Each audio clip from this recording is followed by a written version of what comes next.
कब? जब आत्मा रूप जो आए हुए उनके पेट में, उनके मुख में हवन नहीं किया जाता तो वो जो है असफल है। दोनों हों तब ठीक है। अग्नि में भी हवन हो, ब्राह्मण साधु आगंतुक के मुख में भी दिया जाए तब तो ठीक होता है। आप लोग सब यहाँ आए हैं, भला विचार कर लीजिए, ये जो बैठे कि यज्ञ की सफलता कब होगी, ये सुनने का फल कब मिलेगा? जब साधु ब्राह्मणों के लिए, आगंतुकों के लिए है ना, भोजन सामग्री तैयार हो जाएगी। ये आप लोगों का कर्तव्य है। वहाँ जो है पूड़ी के बेलने वाले नहीं हैं, करा जो है वैसे खाली रहता है। ये तो बिना कहे एक बार संकेत पा करके आप लोगों का परम कर्तव्य होता है। अगर ऐसा नहीं कर रहे हैं यानी यज्ञ के सहायक नहीं है। इसलिए जाइए वहां और यहां से सुनाई देगा। यदि आपको सुनना है चंद तो वहां सुनाई देगा।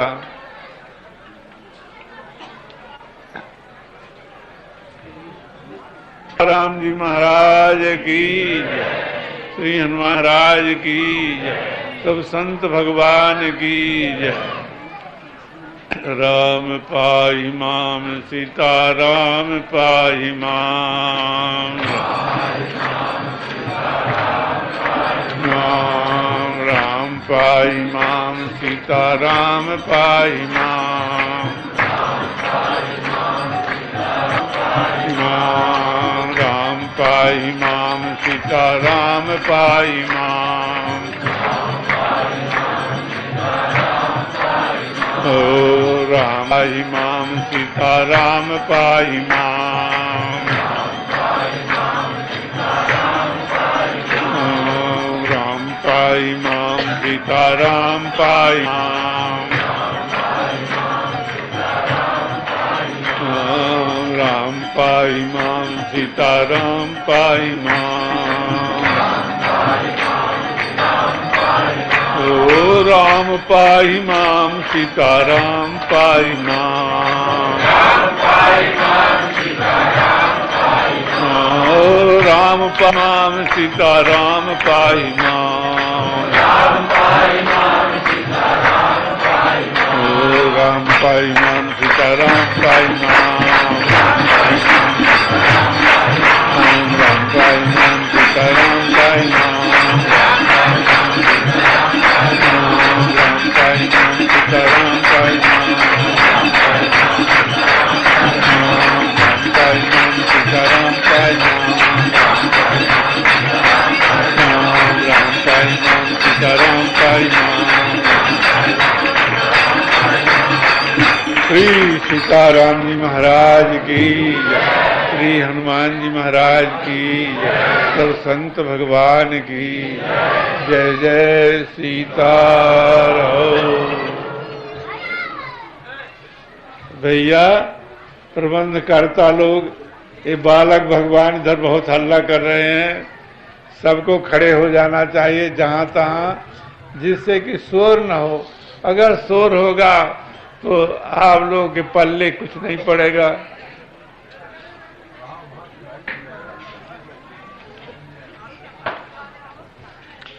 श्री सीताराम जी महाराज की जय। ये भैया अगर गन्ने के रस को उसके छिलका समेत चूसे तो क्या होगा?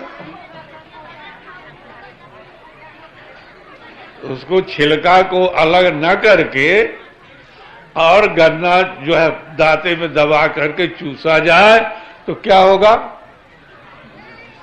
दांत टूट जाएंगे, गाल फट जाएगा, जीभ कट जाएगी और व्यथा हो जाएगी, तो न जाने जीते हैं उस रोग से न मर जाते हैं।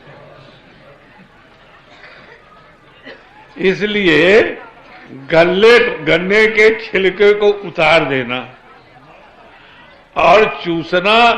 अगर उस रस में कोई दूसरी चीज आ गई हो तो उसको फेंक देना। जैसे चूसते हैं, जब रस को चूसते हैं तो गन्ना ऊपर का छिलका भी अलग कर दिए, तो कहा जाता है उसको, क्या कहते हैं अब, छोइया जो है कहा होता है उसको, तो उसको भी फेंक देते हैं, रस रस ग्रहण करते हैं। भैया जिन्हें रस पीने की इच्छा होवे,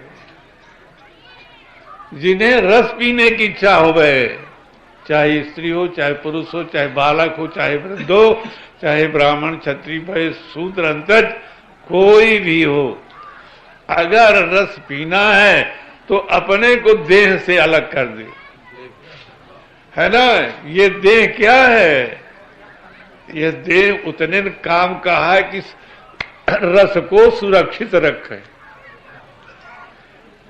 छिलके का प्रयोजन क्या है, सुरक्षित रखे और रस की वृद्धि हो, इतना ही प्रयोजन है उसका, है ना।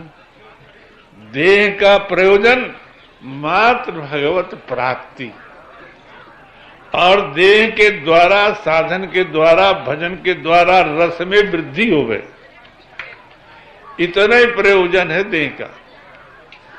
बाकी जैसे वो छिलका बेकार, ऐसे ये देह मल मूत्र से भरी हुई, हाड़ चाम से युक्त, है ना, दुर्गंधित, इसके द्वार से, नव द्वार हैं, उनसे सबसे मल निकलता है, सब गंदा, है ना। चंदन लगा ले, इतना सुगंधित देह में लगा ले, तो फिर वो चंदन जो है गंध आने लगता है। इस देह के संसर्ग से अच्छे कपड़े गंध आने लगते हैं, देह का स्पर्श से सब दुर्गंधित हो जाते हैं। तो भैया देह का स्पर्श न करो, नहीं दुर्गंधित हो जाओगे। देह का स्पर्श न करो, दुर्गंधित हो जाओगे। तुम देह नहीं हो, तुम वो हो जैसे कि गन्ने का रस, वो रस स्वरूप हो, वो आत्मा रस स्वरूप है। रस के अतिरिक्त वो आत्मा कुछ भी नहीं है, तुम कुछ भी नहीं हो, है ना, रस स्वरूप हो। पर उस रस का स्वाद कब मिलेगा, जब देह से अलग हो जाओगे।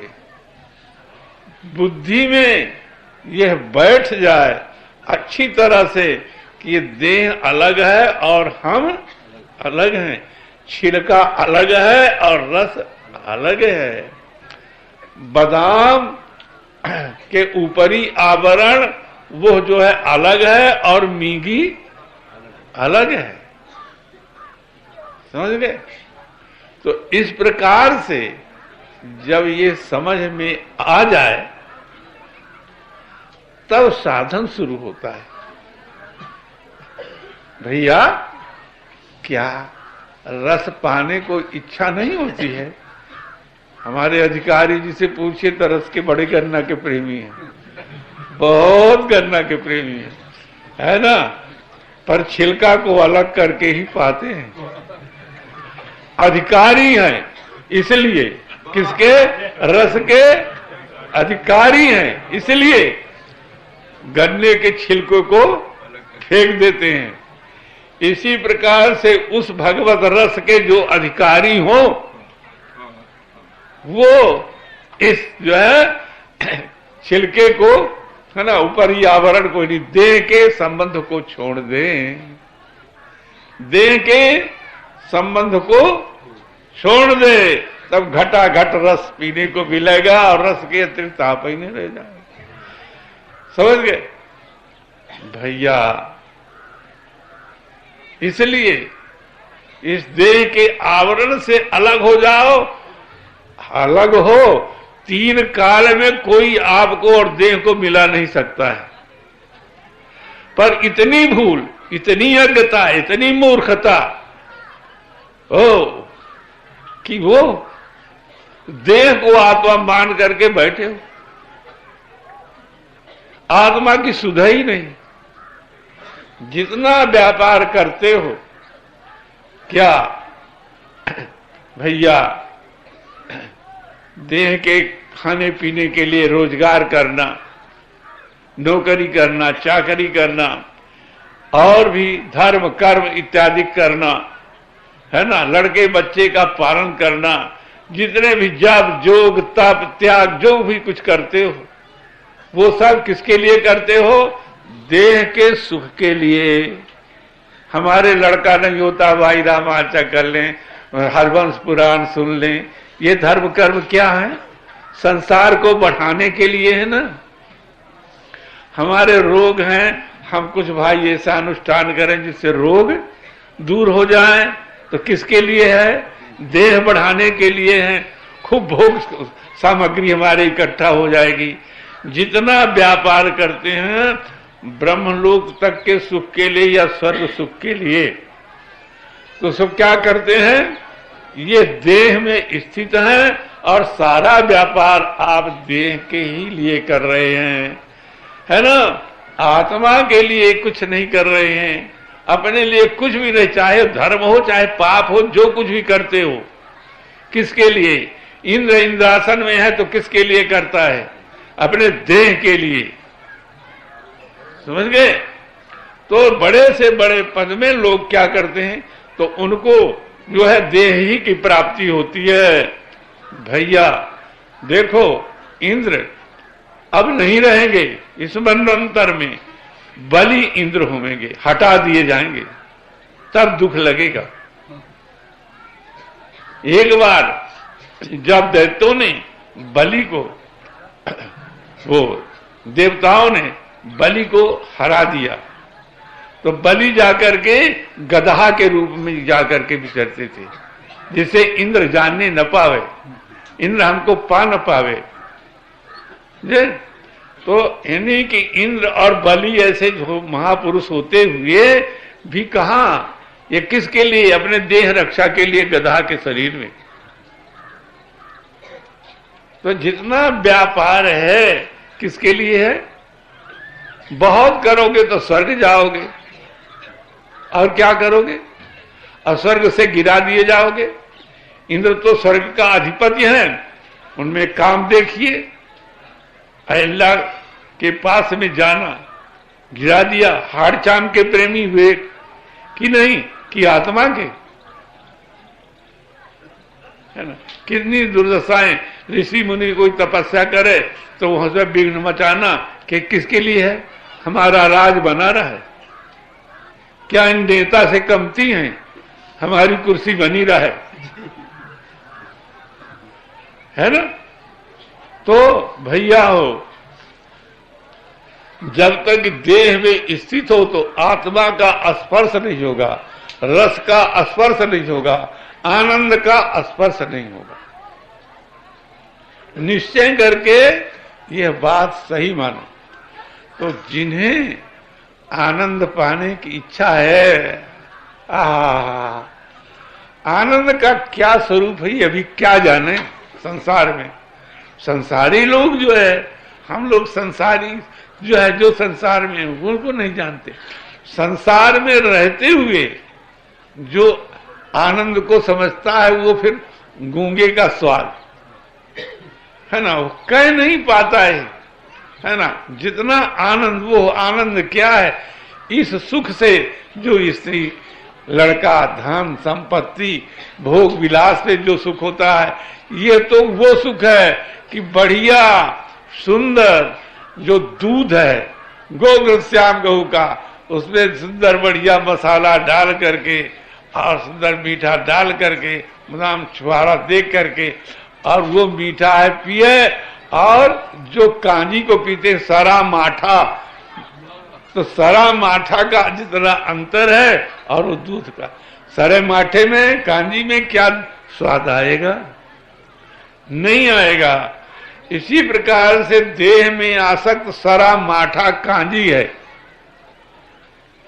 ना, इसमें वो सुख अनुभव नहीं हो सकता, है ना। अगर किसी संसार में सुखी होता तो स्त्री विलास करके फिर वो सुख रहता है? रसगुल्ला पा करके वो सुख रहता है? सिंहासन में बैठा करके फिर वो सुख रहता है? आप जवान हो फिर क्या जवानी बनी रहती है? आप कपड़ा बढ़िया सुंदर सुंदर कपड़ा के शौकीन हैं, क्या वो कपड़ा फटते नहीं है, मैल नहीं होते हैं? आपकी देह ऐसे क्या देख करके आईना में प्रसन्न होते हैं, क्या झुर्री नहीं पड़ेगी? देह के विकार आपके नहीं आएंगे? क्या चिता में ये देह नहीं पड़ेगी? क्या सरजू में नहीं बहा दी जाएगी? क्या पृथ्वी में नहीं गाड़ दी जाएगी? तब हाथ मलमल के पछताओगे, हाय हाय हाय हाय। जे ना माता के गर्भ में बार बार जाओगे और जम के डंडे, है ना, कुंभी पाक इत्यादि रौरव नरक में ऐसे पीटे जाओगी, ओ समझ गए? तो वो जो है तब याद करोगे। तो भैया अगर उस सुख के लिए लिप्सा है कहने से भी, भाई कोई कोई ऐसे होते हैं कि भाई रसगुल्ला बहुत बड़ा होता है, बहुत अच्छा होता है, तो किसी के हृदय में तो कोई नहीं होगी। क्यों? उससे अनभिज्ञ है, कहने पर भी सुनने पर भी वो नहीं जानते। अब कोई कोई ऐसे होते हैं कि सुनने से ही बखान करने से पानी आ जाता है कि कैसा होता होगा। तो वही अधिकारी हैं जिनके हृदय में चाह उत्पन्न हो जाए। तो बड़भागी के हृदय में ही चाह उत्पन्न होती है। तो भैया हो, देह से अलग हो, देह से अलग हो जाओ। ओ देह से अलग हो जाओगे तब आपको बुद्धि से, देह इंद्री मन बुद्धि से साथ नहीं रहेगा। आप निर्मल हो जाओगे, बुद्धि से जो है अलग हो जाओगे। जब अलग हो जाओगे तब वो क्या आनंद आनंद आनंद आनंद आनंद आनंद है ना। फिर वो ऐसा है, प्राकृतिक रस पीने से तो पेट भर जाएगा। जैसे ईख रस का है तो अलग कर दो, धीरे धीरे पेट भर जाएगा। पानी पियो, शरबत पियो तो पेट भर जाएगा, पर उससे पेट नहीं भरेगा। उस रस को पियोगे तो जितना ही पियोगे उतना ही आनंद आनंद आनंद आनंद आनंद आनंद। और फिर जो है वो आनंद स्वरूप होकर के हम आनंद का भोग रहे हैं भूल जाएगा, है ना। फिर जब कभी ऐसा होगा तो फिर वही अनुभव होने लगेगा। इसलिए देह से अलग होना परमावश्यक है। देह से अलग होना परमावश्यक है। जिन्हें कल्याण की कामना है, सुख की इच्छा है, ओ जो है तो रसंगेवायम लब्धा आनंदी भवति, आनंद होता है। इसलिए देह से अलग होना बहुत जरूरी है। जब देह से आप अलग हो जाओगे तो इसी हृदयाकाश में, इसी में जो है आपको आत्मा का दर्शन हो जाएगा।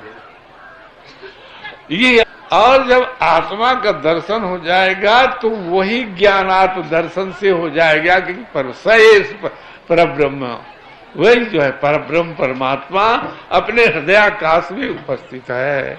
उसको पा करके महान आनंद में बुड़ जाओगे। भैया फिर समझ में आएगा, जैसे अंतः सूर्य जो होता है, जिन पर प्रभु की कृपा थोड़ा साधन है, तो अंतः सूर्य जिसे कहते हैं, क्या सुषुम्ना नाड़ी में जो प्रकाश होता है सूर्यवत होता है, इससे भी ज्यादा होता है। जब उसको देख लोगे तो बाहर वही प्रकाश सूर्य और भीतर भी वही सूर्य।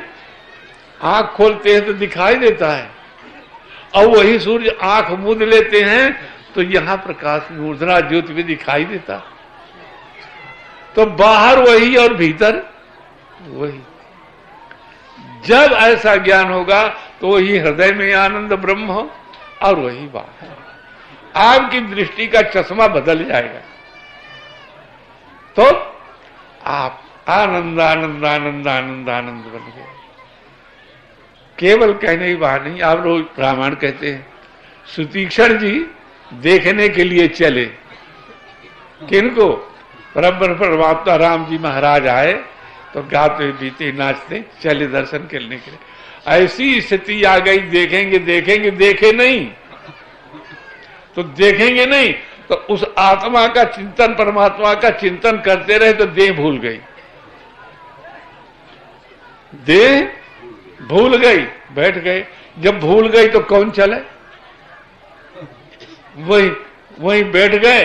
तो जो जिसके लिए कर रहे थे, देह जब भूल गई तो दिखाने लगा। कौन? वो राम रूप का दर्शन होने लगा भीतर। और जब जगा दिए भगवान तो बाहर हुए। जो जिसको भीतर देखे तो वही बाहर, और जो बाहर है वही भीतर है। एक ये आनंद आनंद आनंद। ये सब वस्तु आपके पास में है, कहीं ढूंढने नहीं जाना है। और ये योग्यता आप में है, ये योग्यता आप में है, पर आप भूल गए हैं।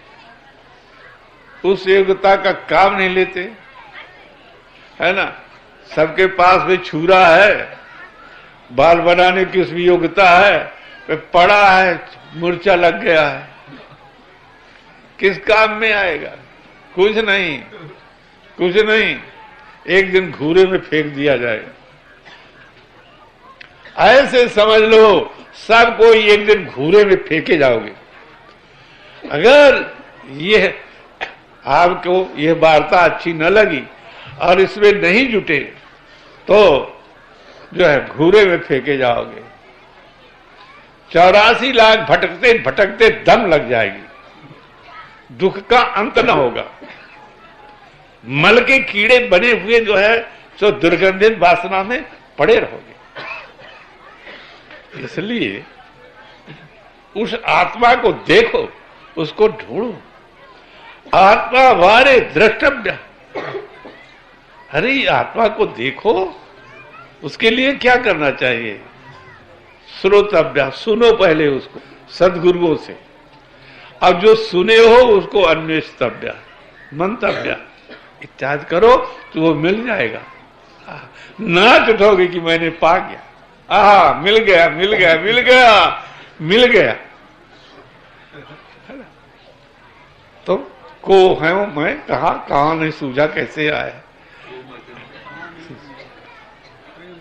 वो आनंद, वो आनंद आपका स्पर्श करके लोग आनंदित हो जाएंगे। वो आनंद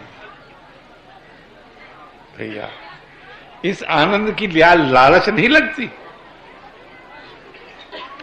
ये लालच नहीं लगती तो आप वैसे ही हैं जैसे मल का कीड़ा मल ही में रहना चाहता है, वो आम के गुठली में नहीं रहना चाहता, बढ़िया पक्को आम के। इसी प्रकार तो भैया हो, चेत जाओ, उत्तिष्ठोत्तिष्ठ, अभी कुछ नहीं बिगड़ा है। जागृत वरान प्राप्त स्वरूपम निबोध है, समझ गए? तो जब हम इससे अलग हो जाएंगे तब वो हमारे भीतर और बाहर एक एक एक एक यदेकम परमम नित्यम यदनंतम चिदात्मकम यदेकम व्यापकम लोके तद्रूपम चिंता। वो परमात्मा एक एक, न किसी से घृणा रह जाएगी, न द्वेष रह जाएगा, न मैं मेरा तेरा रह जाएगा। वो जब वही सब में विराजा है, जब वही सब में विराजा है, किससे वैर, किससे घृणा, किससे द्वेष, किससे आनंद आनंद आनंद आनंद आनंद आनंद वो रह जाएगा। यही कारण है कि आज जो लीला देखे आप, श्री महाराज मिथिलेश जी महाराज, भीतर जो देखते थे क्या, जोग भोग मह राख्यो गोई, आत्म दर्शन करते थे। सभी आत्म विशारद थे।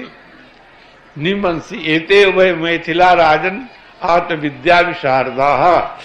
जोगेश्वर प्रसाद ने गुरु की आज्ञा से गुरु के समझाने पर, गुरु के वचनों में विश्वास करने पर, ये नहीं कान फुका लिए चले, है ना। हम बड़े योग्य हो गए हैं, रामायण कह लेते हैं, भागवत कह लेते हैं, प्रवचन कर लेते हैं, और हम बड़े धनी हैं, बड़े मानी हैं, बड़ी हमारी प्रतिष्ठा है, खूब हमारे चेला है, बड़े बड़े राजा हमारे। इससे कुछ नहीं होगा, है ना। हाथ मलना ही हाथ लगेगा। छल से परिपूर्ण शरीर है, छली हो, कपटी हो, है ना। अगर हमारे वृत्ति ऐसी है तो हम इनसे अलग नहीं। तो जोग भोग मह राख्यो गोई, राम बिलोकत प्रगट्यु सोई। भैया वह तत्व जो है जोग और भोग के बीच में रखे थे। जोग जो है, जो क्या कर्म योग, ज्ञान योग, है ना, इत्यादि योग जो है, अष्टांग योग, ये उस परमात्मा के स्वरूप नहीं है, ना परमात्मा पाने के सहायक है। उस चीज है ना, वो किस लिए है कि रत्न को रखने के डब्बा है। रत्न को रखने के क्या है, डिब्बे हैं। जोग भोग में राख्यो कोई, वो रत्न के डिब्बे के लिए ही नीचे ऊंचे के हुए स्तर। तो यह हमारा जो प्रकृति संबंध है, ये भोग समझ, भोग का नीचे का डब्बा है, समझ गए ना। इस भोग सामग्री को, भोग के साधन को किस लिए, जैसे वो डब्बा का नीचे भाग किस लिए है, रत्न के रखने के लिए, ऐसा ये प्राकृत जगत, देह, इंद्रिय, अब मन बुद्धि किस लिए है, उस राम रूपी रत्न को रखने के लिए। इसलिए इससे जो चेष्टा हो तो किस लिए हो, राम रत्न की रक्षा के लिए, यह नहीं कि विलासी जीवन व्यतीत करने के लिए, मेमोरी में आसक्त होने के लिए, है ना, हाय हाय करने के लिए नहीं। तो नीचे का ये डब्बा और ऊपर का डब्बा, जितने बड़े साधन है ना, परमार्थिक साधन है, वे भी उस परमात्मा के न पाने के सहायक है, रक्षा के लिए, उसके लिए, जैसे खेत में बाड़ी लगाई जाती है जो चरे न जाए। तो जोग भोग में राखो गोई। तब जब यह रत्न सुरक्षित रहा श्री विदेहराज जी महाराज के हृदय में, रक्षित रहा, वो भीतर ब्रह्म भीतर है। अब उसको चाहे हृदय में लाभ बनी कि इसको भाई देखे बाहर कैसा है, जो भीतर है तो ये सब उसको बाहर देखें कैसा है। तब राम बिलोकत प्रकट, राम जी महाराज को देखा। देखते ही श्री विदेहराज जी महाराज की क्या दशा हो गई, क्या दशा हो गई। मूर्ति मधुर मनोहर देखी भयो विदेह विदेह विषेखी। मूर्ति जो हृदय में थी, हृदय में थी, जिसके प्रकाश से संचार होता था शरीर का, वो जो हृदय में मूर्ति देखे, ओ मूर्ति मधुर, ओ हो, कितनी मधुर, कितनी मधुर कि कोई मधुर चीज इतनी मधुर नहीं है ना, इतनी मधुर। यहाँ की मधुराई तो सब नष्ट हो जाती है। वो मधुर जो नित नव नवायमान बनी रहे, है ना, अखंड रोज रोज रोज रोज कल्पों तक देखिए, आज तो मूर्त मधुर मनोहर। यद्यपि विदेहराज के पास में मन संसार में नहीं था, पर हम सबको समझाने के लिए कि कैसे देखा, मनोहर अर्थात ज्ञान, वैराग्य, है ना, इत्यादि जो होते हैं, तो इनसे भी मन हट जाए। ज्ञान वैराग्य इसमें जो आसक्त है, ज्ञान वैराग्य स्वरूप हो गया है ना, वो मन संसारी नहीं रह गया, तो वो मन भी उनसे हट करके और कहा तो मनोहर मूर्ति मधुर। कल्पना करिए कि वो अगर मूर्ति आ जाए, कैसे सुंदर वो मूर्ति है। हाँ, देखे तो सही, कैसे कारे कारे कुछ केस यहाँ पर घुघरारे लगे हुए, अब उनमें जो है सुंदर सुंदर टोपी जड़ाऊदार लगी हुई है, ओ चम चम चम चम कर रही है। कुंडल यहाँ से झलक रहे हैं, कपोलों में छाया पड़ रही है, वो सुंदर कैसे कैसे गाल ललाई झलक रही है, उनमें हर रहे कुंडल, उनका प्रतिबिंब पड़ता है, मधुर मधुर मुस्कान, तिरछी तकान। आपकी ओर देख ले तो रह जाएंगे क्या? रह जाएंगे क्या? नहीं रहेंगे आपने। वो कंठ, आभूषणों से तो वो वक्षस्थल, वो धोरदंड, आभूषणों से विराट, बाजूबंद कड़ा, सुंदर अंगुली मुद्रिका पहने हुए है ना, धनुष बाण ये लिए हुए, कमर में करधनी, क्षुद्र घंटिकाएं लगी हुई हैं, वो चलने में सद करती हैं।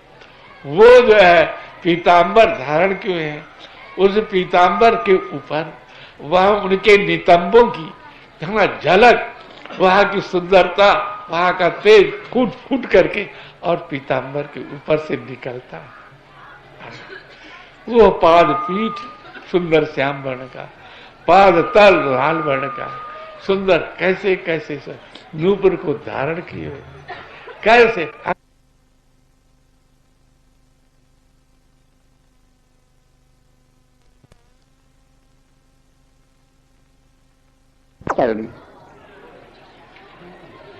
है ना।